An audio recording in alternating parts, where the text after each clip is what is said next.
You ask Tiger to calculate. This deals with linear inequalities with one unknown. The final result is x greater than -5. Let's solve it step by step. Group all constants on the right side of the inequality.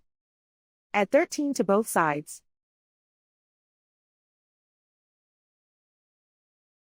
Group like terms.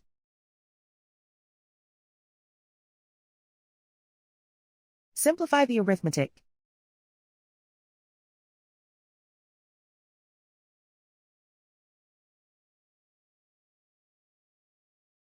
Isolate the x.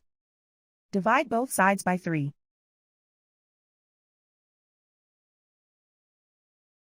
Simplify the fraction.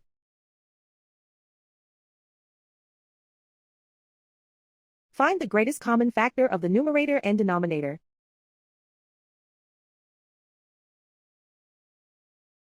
Factor out and cancel the greatest common factor.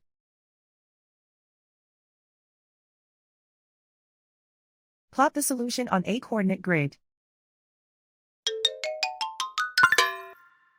And so the final result is x greater than -5.